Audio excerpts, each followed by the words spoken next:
Hello everyone, welcome back to my YouTube channel. Today we will discuss the topic obtaining the foreign gene product and the downstream process of biotechnology part 1. Let's begin.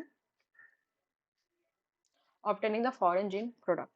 अगर आपने recombinant DNA बना लिया है, उसको host में insert कर भी दिया है, तो उसके बाद आपको होस्ट से उस पर्टिकुलर प्रोटीन को लेना है, एक्सट्रैक्ट करना, वही तो आपका अल्टीमेट मोटो था।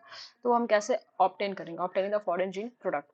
When you insert a piece of alien DNA into the cloning vector, sorry for the noise, Holi है तो बाहर से नॉइज आएगा नहीं। Okay, let's start. Concentrate on the thing, right? When you insert a piece of alien DNA into a cloning vector, आपने एक vector में उसको इंसर्ट कर दिया, अपने एलियन पीस ऑफ डीएनए को, अपने जीन ऑफ इंटरेस्ट को, और फिर उसको अपने होस्ट में डाला। तो अब हम कहेंगे कि अब वो वेक्टर जो है होस्ट में जाने के बाद बहुत सारा क्लोन बनाएगा। So when you insert a piece of alien DNA into a cloning vector and transfer it into a bacterial, plant और एनिमल सेल। आपने क्या किया? उसको किसी होस्ट में डाला, ठीक है ना, बैक्टीरिया में या प्लांट में या एनिमल सेल में। तो एलियन डीएनए क्या होता है? मल्टीप्लाई होता है, अपना जीन ऑफ इंटरेस्ट मल्टीप्लाई होता है अलॉन्ग विद द वेक्टर, क्योंकि वेक्टर के पास क्या होता है? हमारा origin of replication. In almost all the recombinant DNA technology the ultimate aim हमारा क्या है? कि हम एक प्रोड्यूस करें एक desirable protein. Hence there is a need for the recombinant DNA to be expressed. तो जो भी रिकॉम्बिनेंट डीएनए मैंने बनाया है वो एक्सप्रेस होना चाहिए, नहीं उसकी ट्रांसक्रिप्शन ट्रांसलेशन होना जरूरी है। The foreign gene gets express under appropriate condition. तो कुछ कंडीशन होगा तभी वो एक्सप्रेस होगा, जैसे वो वेक्टर के ओरिजिन ऑफ रेप्लिकेशन से अटैच होना चाहिए, है ना। और फिर होस्ट में जो है वो अपने आप को ट्रांसलेट भी करना चाहिए, वो वहाँ पे एक्सप्रेस भी हो तभी होगा। The expression of foreign genes in the host cell involve understanding many technical details. तो अब देखते हैं कि फॉरेन जीन जो है वो होस्ट सेल में कैसे एक्सप्रेस होगा। After having clone the gene of interest, जैसे ही हमने अपने जीन ऑफ इंटरेस्ट को क्लोन कर दिया अपने होस्ट में, and having optimise the conditions to induce the expression of the target protein. और हमने क्या किया? एक कंडीशन ऐसा भी डाल दिया जो भी उस पर्टिकुलर होस्ट को चाहिए ताकि हमारे टारगेट प्रोटीन को एक्सप्रेस कर सके। One has to consider producing it on a large scale. सबसे पहले हम लोग लेबोरेटरी में उसको चेक करते हैं कि एक्सप्रेस हो भी पा रहा है प्रोटीन या नहीं, और अगर वो हो पा रहा है तो फिर हम उसको लार्ज स्केल पे, है ना, फर्मेंटर्स में एक्सप्रेस करके देखते हैं। यानी कि उसकी हम लोग एक्चुअली तो हमको मार्केटिंग ही करनी है, तो लार्ज स्केल प्रोडक्शन चाहिए ताकि हम उससे इकोनॉमिक बेनिफिट भी ले सकें। Can you think of any reason why there is a need for large scale production? Of course we have to do the commercial business out of it. If any business encoding gene, why I'm saying business, sorry, if any protein encoding gene is expressed in a heterologous host. What do you mean by heterologous host? ऐसा host को हम heterologous host बोलेंगे, या ऐसे protein को हम recombinant protein बोलेंगे जो कि एक्चुअली में उस पर्टिकुलर होस्ट में प्रोड्यूस नहीं होने वाला था, वो आया है उसका जीन कहीं और से। यानी कि अगर प्रोटीन अपने नेचुरल सेल के अलावा किसी और सेल में एक्सप्रेस है तो उसको हम रिकॉम्बिनेंट प्रोटीन बोलते हैं। या फिर होस्ट ऐसा हो जो कि ऐसा सेल जो कि ऐसे जीन को एक्सप्रेस कर रहा हो जो उसका खुद का जीन नहीं हो, तो उस पर्टिकुलर होस्ट को हम हेटेरोलोगस होस्ट कहते हैं। So if any protein encoding gene is expressed in a heterologous host, then the protein which is like expressed is known as the recombinant protein.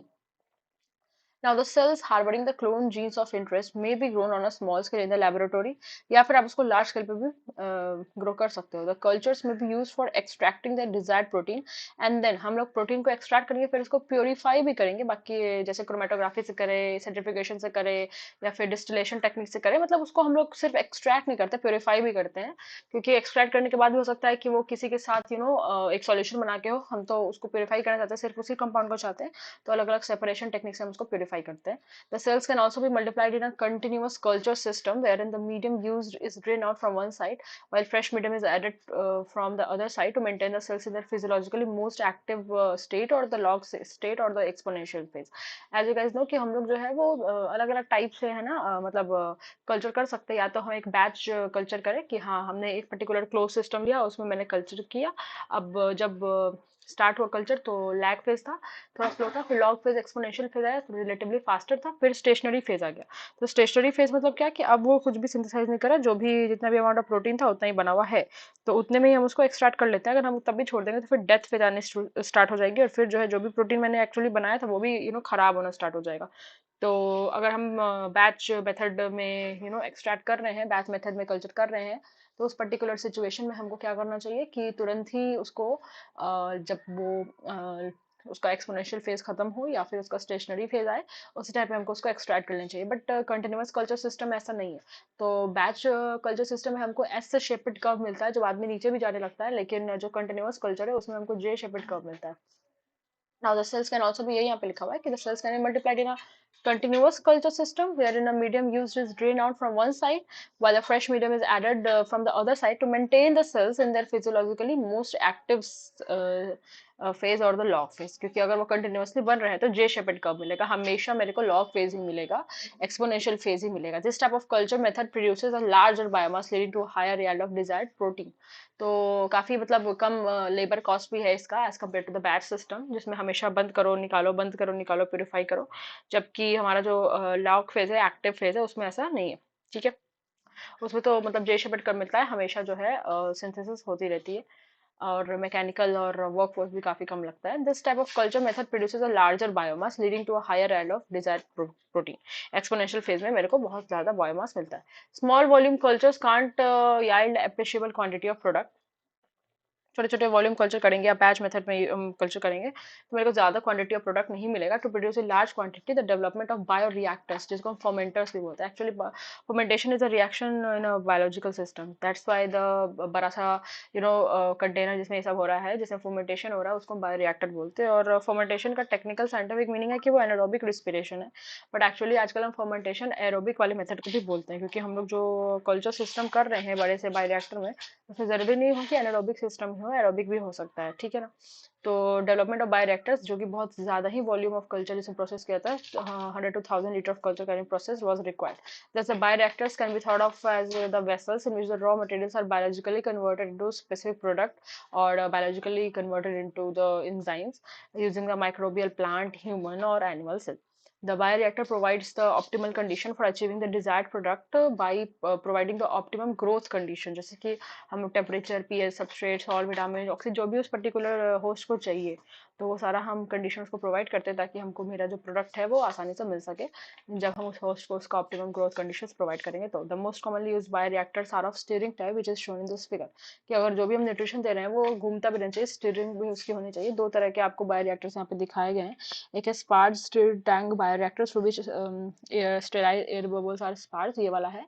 स्पार्जिंग मतलब होती है कि हाँ, यहाँ से ऑक्सीजन के नीचे वाला जो पार्ट दिख रहा है आपको, यहाँ ये एक्चुअली एक सिलेंडर से जुड़ा हुआ होता है।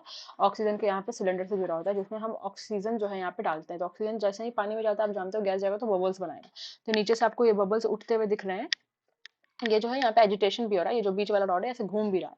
और ये जो है दो पैडल्स हैं, आप देख रहे हो, फ्लैट पैडल्स है, जो कि एक्चुअली मिक्सिंग में हेल्प करते हैं। These are the gas entertainment. ये गैस का ऊपर से प्रेशर आ रहा है, क्योंकि खाली जगह पे ही जब गैस बबल्स बन के ऊपर जाएगा तो फिर ये मूव कर रहा है, फिर वो नीचे आएगा, है ना।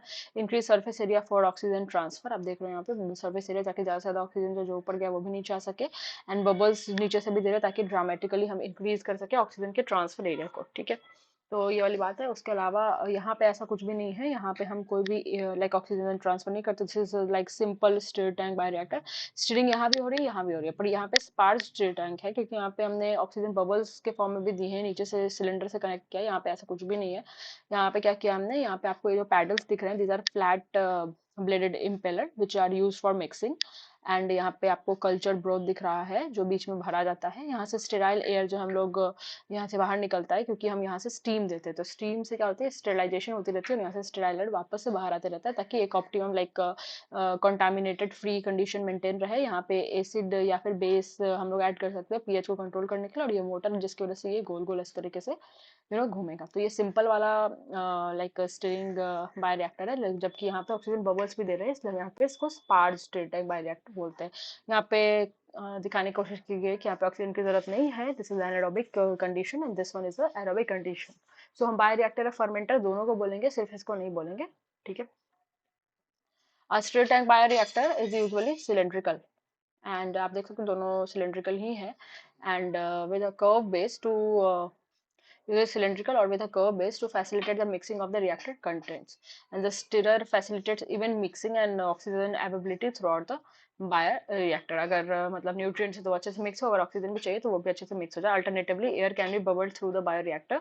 आप अल्टरनेटिवली एयर को बबल कर सकते हो ताकि इजिली ज़्यादा सरफेस एरिया रहे। ऑक्सीजन जो है उसकी इफिशियंसी ज़्यादा अच्छी होती है अगर वो बबल्स के फॉर्म में जा रहा है किसी भी सॉल्यूशन में, तो उसकी लाइक मिक्सिंग के efficiency. Alternatively air can be bubble through the reactor in the case of the second one, that is sparse state tank bioreactor, not in the case of first simple state tank bioreactor.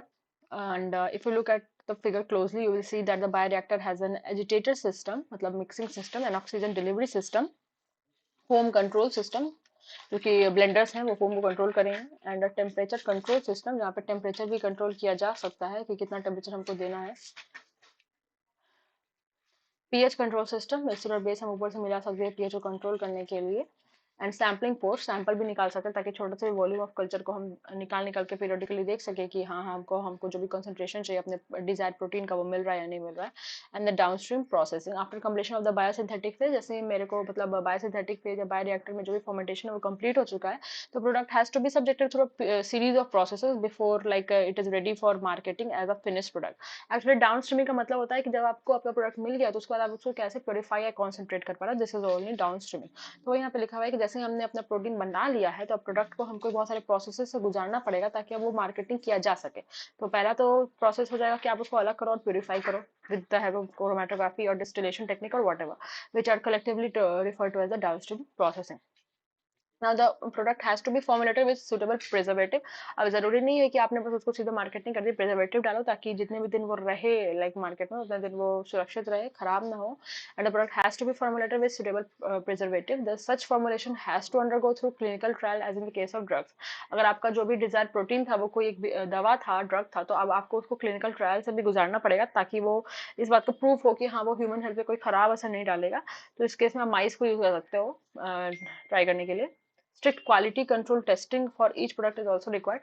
अब चाहे drug हो या कोई भी और चीज हो, insulin हो, कुछ भी हो, तो उसके लिए आपको क्वालिटी कंट्रोल टेस्टिंग भी करानी पड़ेगी कि हाँ भाई क्वालिटी कैसी है उसके अंदर। Downstream processing and quality control testing vary from product to product. तो किस तरीके से आप उसको प्रोसेस कर रहे हो कि मान लो इस पर्टिकुलर प्रोडक्ट में आपको क्रोमेटोग्राफी चाहिए, इसमें आपको क्रोमेटोग्राफी नहीं चाहिए, डिस्टिलेशन चाहिए, तो वही है कि अलग अलग प्रोडक्ट के लिए अलग अलग डाउन स्ट्रीम प्रोसेसिंग होती है, राइट। काफी छोटी समरी है इसकी। The biotechnology deals with the large scale production and marketing of product and processes using the live organism, cell और एंजाइम। तो ये मतलब ऐसी टेक्नोलॉजी जिसमें हम बायोलॉजी को यूज करें, ऑर्गेनिज्म को यूज करें, सेल्स को यूज करें या एंजाइम्स को यूज करें, उसको हम बायोटेक्नोलॉजी बोलते हैं। लार्ज स्केल प्रोड्यूस करेंगे ताकि हमको इकोनॉमिक बेनिफिट भी हो। Modern biotechnology using genetically modified organism was made possible only when man learned to alter the chemistry of DNA and construct the recombinant DNA. And the key process is known as the recombinant DNA technology or genetic engineering. And हम जानते हैं कि जब तक हम लोग like modern biotechnology किसको कह रहे हैं, जिसमें हम मतलब सिर्फ नॉर्मल एक लाइव ऑर्गेनिज्म को यूज नहीं कर रहे बल्कि उसके जीन को भी, उसके डीएनए को भी हम अल्टर करके यूज कर रहे हैं अपने फायदे के लिए। So this process involves the use of restriction endonuclease, the DNA ligase, and appropriate plasmid or viral vectors to isolate and ferry the foreign DNA into the host organism, expression of the foreign gene in the host, and purification of the gene product, that is the functional protein, and finally making a suitable formulation for marketing, which is known as the downstream processing. And the large scale production involves the use of bioreactor, because lab में तो हम नहीं कर सकते, तो जो बड़े बड़े कंटेनर्स है जिसमें हम फॉर्मेटेशन करेंगे उनको हम बायोरिएक्टर्स बोलते हैं। तो इसी के साथ हमारा चैप्टर हो चुका है complete. I hope you guys like the video. Please hit the like button and subscribe to my channel, and I'll see you guys in my next video.